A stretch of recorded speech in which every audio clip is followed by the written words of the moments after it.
For 2022, Nissan gave its three-row family crossover, the Pathfinder, a much-needed redesign, giving it a boxier and sharper exterior design, as well as far improved driving dynamics, thanks in part to a new 9-speed automatic transmission.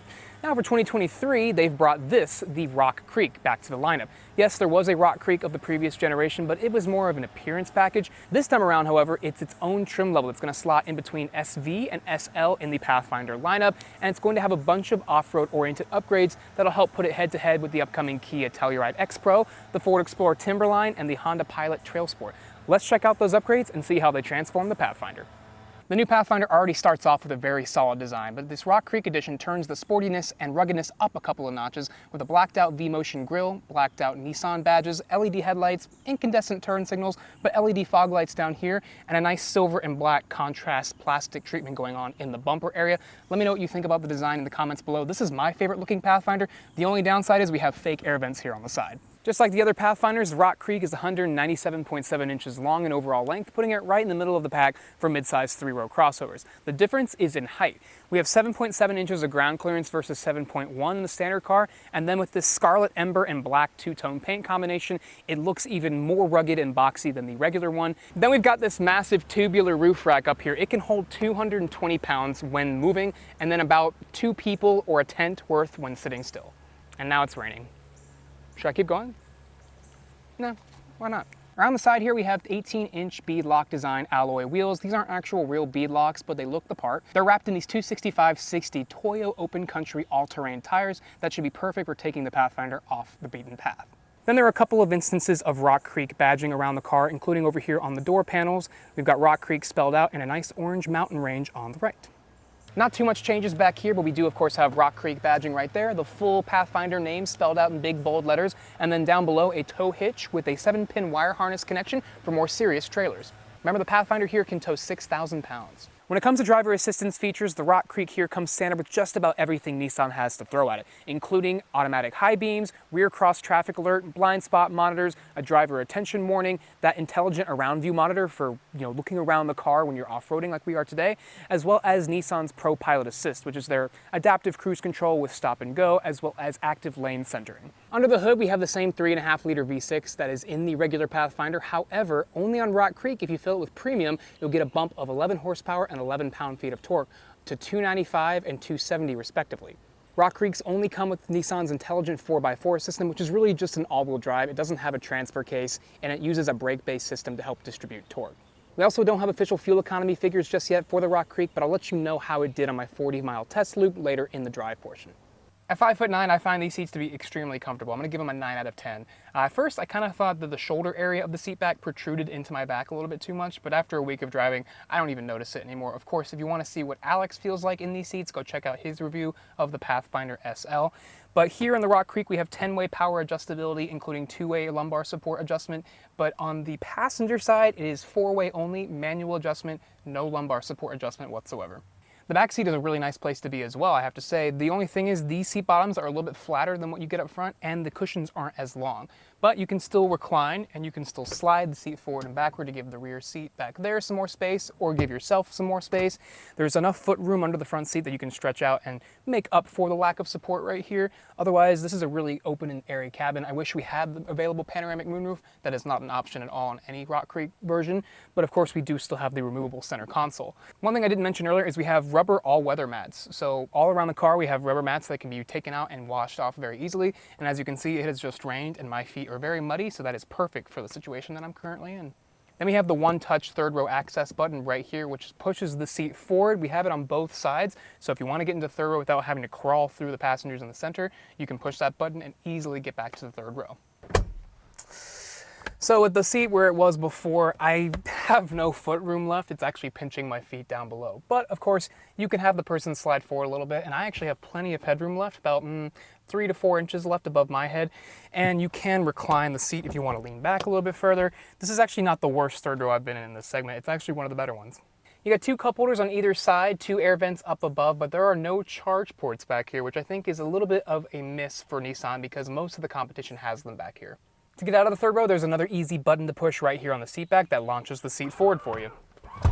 The tailgate here houses LED brake lights and incandescent turn signals, and it's only a manually operated trunk. There is no power liftgate available. Once you open it, you'll see 16.6 cubic feet of space behind the third row and the same underfloor storage area that you get in the other Pathfinders. Taking a look around this interior, note that the Rock Creek Edition is most closely aligned with the SV trim level, which is one below the SL that Alex tested in his full review of the Pathfinder. If you want to compare the two interiors, I highly recommend you go check out his video first, then come back here and look at this. We've got this black leatherette and cloth combination seat. This is the only one you're going to get on the Rock Creek. It has orange stitching. This is more of a leatherette feel than a faux leather feel. There are some other competitors that do this material a little bit nicer, but it's better than having full cloth, I guess. Height adjustable headrest, height adjustable seat belt. Over on the door panel, we have pretty much 100% hard plastic and faux soft leather material for the padding on the armrest. And up above here, we also have more of that orange stitching across that line right there.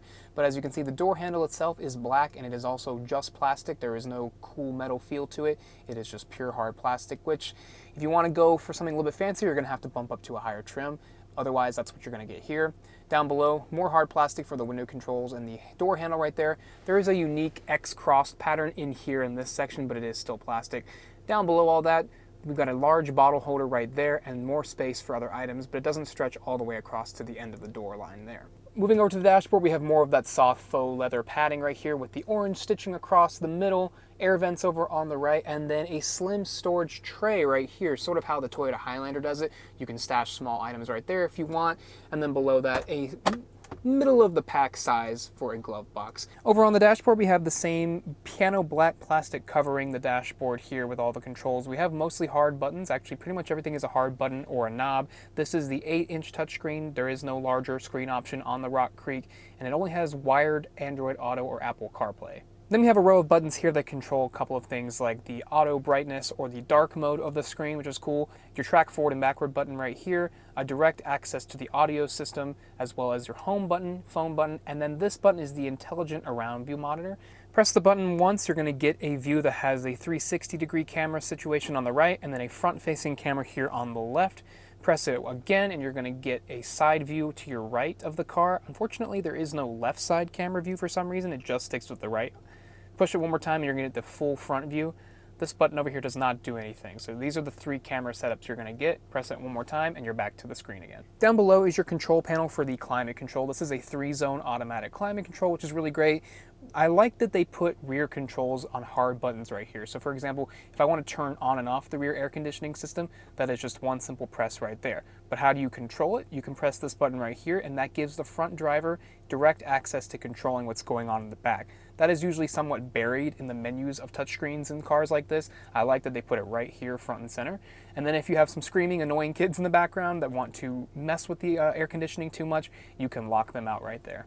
Otherwise, this is again hard buttons for everything. We have 3-stage heated seats for both the driver and the front passenger.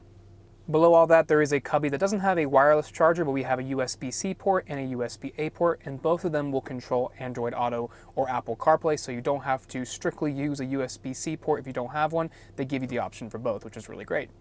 Then we have Nissan's new electronic gear shifter. It's a squeeze of the button here, pushing it forward for reverse, pulling it backward for drive, and pushing the P button for park. Then below that we have the electronic parking brake, which is pull up to activate, push down to deactivate, auto brake hold, and then your automatic engine start-stop system. These two work well in conjunction with each other, but if you have the AC running, auto engine start-stop will not work. It just wants to conserve AC power, so it's not going to turn the engine off for you. If it's wintertime and you're blasting warm air, for example, that system will work all the time. Then below that we have the newer drive mode options that the Pathfinder gives you with this 9-speed automatic transmission, a new downhill assist control feature right there in the center, and then a couple of drive modes such as normal drive mode. This is actually sort of an automatic. It'll adjust according to how you're driving.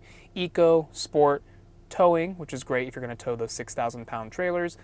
All the way over to the left we have a snow mode, then a sort of a mountainy off-road mode, and then a sand mode.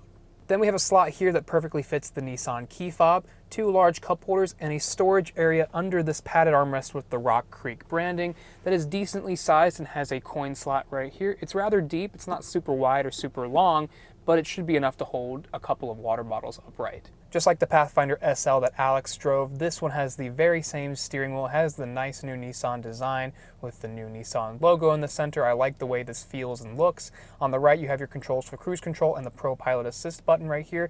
This is basically the way to turn on cruise control and all the active safety features, because if you're not in cruise control, these actually don't really work. There's going to be some vibration in the steering wheel if you do cross over a lane line, but there is no active lane keep assist unless you have this pushed and you're using cruise control. But down here you can adjust the distance for the adaptive cruise control. You also have your voice control and phone button right there. Over on the left side, audio controls. This section right here controls what's going on in the center display right there.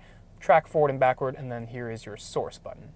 Behind that we have paddle shifters for the 9-speed automatic, and then in the way back we have the LCD instrument cluster. It's not full LCD, we do have real tachometer and a real speedometer on the right, but in the center we have some functions like your 4-wheel drive system that's going to tell you which wheels are actually getting power. You can shuffle through your audio, active safety features like that, Pro Pilot Assist features right there, settings, speedometer, and then sort of a blank screen that's not distracting at all. Over on the left, we have a button to activate your active steering for when you're using Pro Pilot Assist, but it only works again if cruise control is turned on. Then you can turn the brightness up and down on that instrument cluster. Lastly, we have more of that orange stitching that connects to, again, this hard, kind of cheap plastic feeling door handle right here. Back here we have the control panel for the rear climate control, and below that we have a USB-C port and a USB-A. I like that Nissan is towing the line between the cutting edge and the old-fashioned. Some companies are going one way or the other. I like that they give you the choice of both. This is your removable center console. It has 2 cup holders here and a storage bin that isn't covered, but of course we still have armrests on the captain's chair, so you still have somewhere to rest your arms. I will say there's one thing I wish car companies would do, and that would be what Toyota did with the 2nd generation Toyota Highlander. And I don't know why they don't still do this, but back then in that version, they had a storage area under here that would be able to hide the second row middle jump seat. But if you wanted to pull it out, you could put the console down in there and store it while you had the seat here in place. So you never had to take either option out and store it in your garage. They would always both be in the car at all times. So if you needed to do the switch quickly while you were on the road, you always had both components in here locked away in storage. I like that feature and I wish somebody would do that again. If you want to remove the center console back here, you actually have to pull this panel off completely, and then right there is where you're going to pull up on this lever, and that is what releases the console. This generation of Pathfinder is already an excellent choice in the midsize 3-row crossover segment, and this new Rock Creek trim adds a lot of character and a lot of capability to what is a very comfortable and easy to live with family crossover.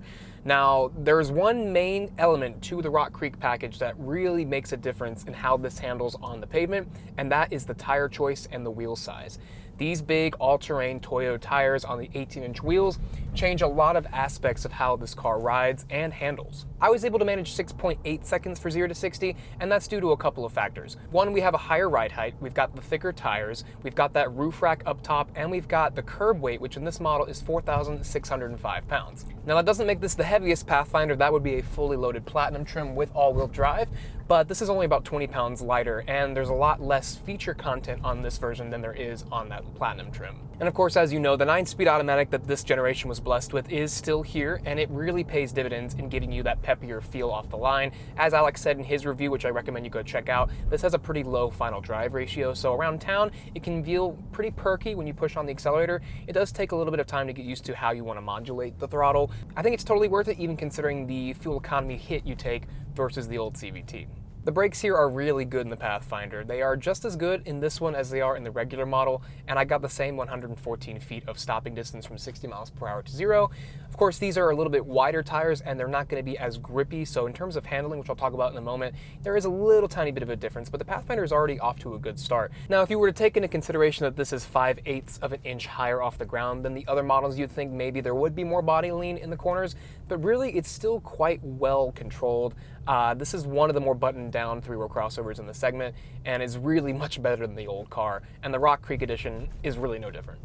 Another high point for me is the steering. This is not a super light steering system like you'd find in a Toyota Highlander, and it's not super heavy like what you might find in a Mazda CX-9. It's right in the middle for the class, and I really like the feel. It doesn't make you feel like you're driving like a steer-by-wire system like the Toyota Highlander. It's not completely full of feedback, but it's enough for people who care to notice, and it's not enough for people who don't care to be annoyed by it.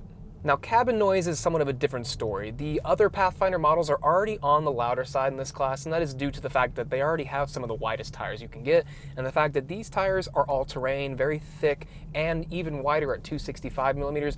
You will hear the tires more than you'll hear actual wind noise or just overall ambient sound.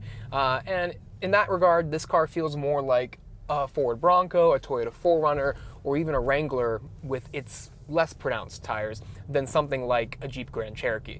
Now, because this is the off-road version of the Pathfinder, you would want to compare this to a Jeep Grand Cherokee, though those are going to be a lot more expensive, especially if you get those higher trims. Now, I took the Pathfinder on my 40-mile test loop for fuel economy, which is a healthy mix of city and highway driving, and unfortunately that is where I found out the Pathfinder Rock Creek's biggest weak spot, which is fuel economy. I only managed 18 miles per gallon. Now, that's probably due to the ride height, which is a little bit higher, the big tires, of course, the wide tires, the big roof rack, and the added weight. Now, again, like I said, this isn't the heaviest Pathfinder you can get, but it's one of the heavier ones, even though it doesn't have the most features or tech inside. So, you know, it's going to take a hit. It's not meant to be the most fuel efficient version. If you want a more fuel efficient three-row crossover, you're going to have to go with something that has a plug, and that's kind of limited right now. If you want like a Kia Sorento, you can get that with the plug-in hybrid version, and then if you want something more off-road oriented, the Jeep Grand Cherokee can fit the bill, but that is a much more expensive car. At the end of the day, I really enjoyed driving the Pathfinder. It's easy to drive. It doesn't feel like you're driving a very top-heavy vehicle. You can feel the weight of the car, but it is very well controlled, very well balanced, and it's quiet enough unless you really tune into the tire noise. But it's really good. It's a really good choice. This generation has really turned this Pathfinder back into a real contender. It isn't the Pathfinder it once was. It's not going to do the crazy things it used to be able to do off-road because this is still a front-wheel drive based vehicle. But because this is Rock Creek, you're probably wondering, how good is it off-road? Well, let's go check out the off-road course I was able to find and see how it did. I took the Rock Creek up to the North Carolina-Georgia border to see if it could hang with the other off-roaders in the kind of place Nissan designed this car for. After seeing an old Xterra cross the rocky creek known as Charlie's Creek, I was confident that at least by virtue of the car's name, I would be able to cross too. So I used the terrain select dial to put the car into the mud and rut setting, and watched the all-wheel drive torque meter in the instrument cluster show a near 50-50 distribution of torque to the front and rear axles. To my delight, this helped the Pathfinder cross the creek with no issues. And then it followed up by conquering the technical trails just a little further into the woods. As usual, this was much steeper and more serious than it appears to be on camera. The intelligent around view monitor also came in handy, helping me navigate those sometimes extremely narrow paths. So the Pathfinder Rock Creek can actually hold its own out on the overlanding trails, as well as ford water over rocky creeks, very fitting for the name, of course. Now, while it might not be able to do as many things as a true four-wheel drive vehicle with a higher ground clearance, it will surprise you with what it can do. Unlike the old Xterra that this sort of spiritually replaces in the Nissan lineup, this is actually a more comfortable, smooth, and family-oriented vehicle that can do just a little bit extra than the average crossover. And that's why I think it is now one of my favorites in this segment. Starting with Pathfinder pricing, if you want to get into a base S trim with front-wheel drive, that comes in at $36,295. That is including destination, as are all the prices on your screen. The top-of-the-line all-wheel drive Platinum with everything selected, that one comes in at $52,585. If you want the Rock Creek trim, that is smack dab in the middle of the range at $44,115. And notice that compared to the offerings on this list, the Pathfinder all-wheel drive Platinum is the lowest price of all the fully loaded trims in the mix. Next up, we have the Ford Explorer, which switched to a rear-wheel drive architecture for its latest generation, and that explains why its base price is closer to the 4Runners than the Tellurides or the Pathfinders. For $38,900, you can get into the base Explorer trim. That is a more stripped-down model. It's not going to have as many features or standard equipment as the S trim on the Pathfinder, but if you want a fully loaded Explorer King Ranch trim with all the boxes checked, $62,600. And yes, you have to check some boxes to get even more features on the top-of-the-line trim. That's what gets you that price. A lot of those features are already available on the $10,000 less expensive Platinum Pathfinder. Next up, the Kia Telluride. It just received a refresh for the 2023 model year, and it has the lowest base price here on this list. $35,690 will get you into the base LX trim with front-wheel drive. And finally, the dinosaur in the room, the Toyota 4Runner. Yes, this is a body-on-frame, rear-wheel drive-based SUV, but driving the Pathfinder Rock Creek actually reminded me a lot of the 4Runner, just in a more modern package with modern internal bits, a better interior, more passenger-friendly stuff, all those things. But if you like that feel of the sort of the tire noise and the higher ride height and all those things that the 4Runner provides in a more comfortable package, that's why you would get a Rock Creek. However, if you want a 4Runner, they still make the current generation after 12 years.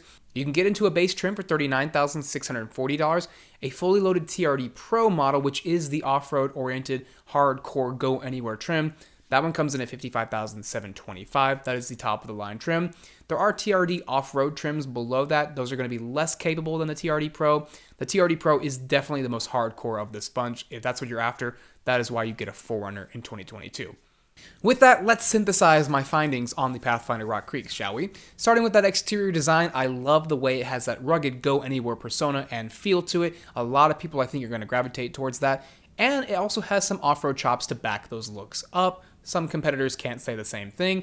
There's also still a very passenger-focused interior. Those second-row captain's chairs can easily slide forward with the child seat in place. That is really great for families with young children. But if you're driving the Pathfinder, I really like the steering feel. It's one of my favorite steering racks in this segment. Not too light and not too heavy, but very direct. Now, because the Rock Creek trim has those upgraded off-road bits and that roof rack, cabin noise is going to be negatively affected. If you want a quiet 3-row family crossover, the Rock Creek trim of the Pathfinder may not be the best choice for you. Also, if you're looking for a serious 4-wheel drive car with high ground clearance and a more robust 4-wheel drive system, the Pathfinder Rock Creek is just not going to be at that level like a Jeep Grand Cherokee Trailhawk.